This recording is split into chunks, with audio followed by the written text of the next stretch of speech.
like telling him because, if you tell somebody that there's something bothering you, then they'll continue to nag you and like will try to solve it for you. And I don't want them to solve it. I mean, it's something I had to figure out on my own. My ass is I'm sorry. So anyway, I ended up well, David stopped in the middle of what he's cooking. Sam was in the kid bathroom, and he looks at me and he goes, "Okay, Bobby." He called me Bobby Brown. He goes, "Bobby, I will stop smoking if you tell me what's wrong. I'll make it better. What do you want me to do? I'm scared that you're gonna commit suicide." I'm like, David, I would not commit suicide. I may have thought about it once or twice in my life. No, I can scratch it. Maybe 5 times in my life. But everybody knows I would never go through with it. I mean, I've threw it around. I mean, everybody does. When they get down so deep down there, they get to that point where they're like, yeah, I'm going to kill myself. But you don't do it. You won't. Because you know that things are going to get better.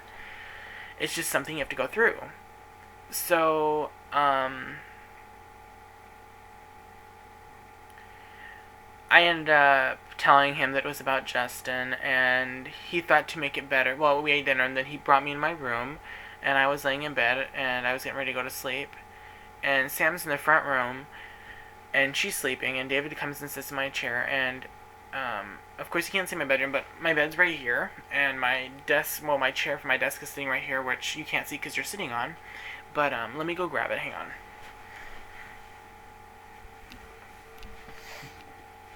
Just to let you know that anybody that means anything to me, I have the underwear boxes for Abercrombie and Fitch. Oops, it's upside down to you. So Abercrombie and Fitch. So anytime that somebody means something to me, their underwear boxes are awesome to store things in, and I keep memories like people who meant a lot to me that I no longer talk to, or just special memories. I know people do with shoe boxes, but I do with underwear boxes because I love my underwear from Abercrombie. So everything that David's ever given to me, which is only 2 items, because I didn't keep any of his emails, because how he ended our friendship. And I just couldn't bear to look at it, so I only kept notes that he actually wrote me. So this night, he's writing on my notebook paper next to my bed, and he told me that, I needed to get over Justin, that everything was going to be fine. I was going to find somebody that wanted me. And so he told me the date rules. Now, I don't know if you know this, but there is actually date rules, and that he taught me the date rules.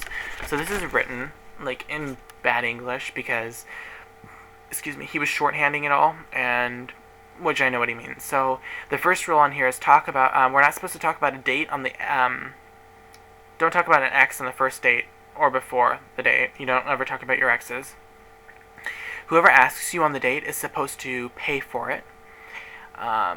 Never invite somebody else to go with you on your date, which I'm guilty of, because when the first time I meet somebody, I'm like, if I didn't hang out with them in a group with people the first time I meet them, it makes me kind of leery, because there's some people they're weird out there that will do things to you.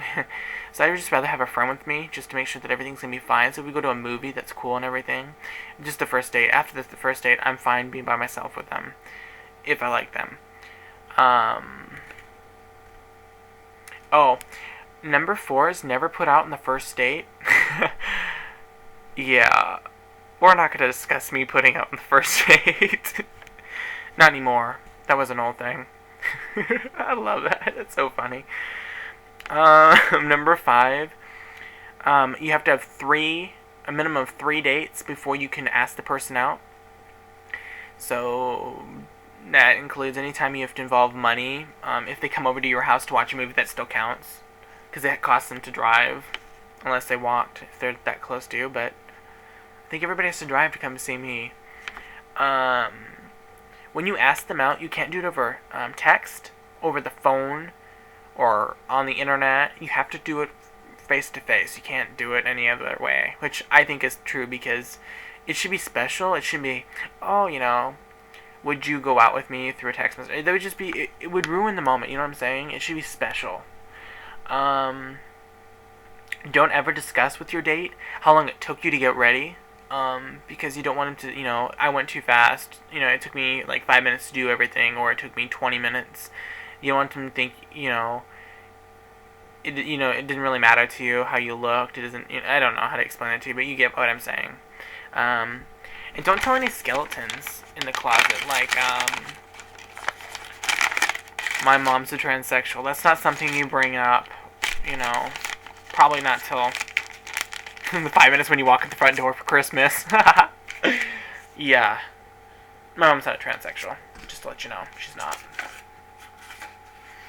So anyway, he told me this story. And it solved over my problems with Justin for the evening. So I think it was a couple weeks, and I was working on a major account. And if you live in Washington State, you know Fort Lewis. The company I worked for was an answering service, so we were like a major telephone switch. So we answered phones for power companies and hospitals. So you call somebody after hours, and it comes to my board, and I connect you to wherever you need to go, or I do something to get somebody to help you if you needed help or something. Anyway, I've been working on this account for about 4 months for Fort Lewis. I was signing the whole entire base, all their maintenance staff, everybody. We were going to answer the main telephone switch at Fort Lewis. And I finally signed it December. That pays so much money that was a major account. That was buku bucks. So, in the light and everything, my grandma gave me an $800 bonus for signing the company, and then I got my Christmas bonus, and then I got my paycheck. So, of course, I was going shopping! Because what better to celebrate that you did something really good than shopping? I mean, honestly. I love shopping. And I need some new clothes. And I need to go Christmas shopping. So, Sam was going to go with me, of course, because she lived with me. So I called Justin. I said, hey, Justin, do you want to go shopping with me? And he's like, no, I'm a little tired. I'm going to go home. I'm picking up wood right now for my aunt or my dad or I don't know, somebody. And I'm like, oh, okay. Not his dad, his mom. One of the two. And I'm like, okay, well, whatever. I'll talk to you later. And so then I called David. Hey, Dave, do you want to... Oh, not Dave, sorry. He doesn't like that.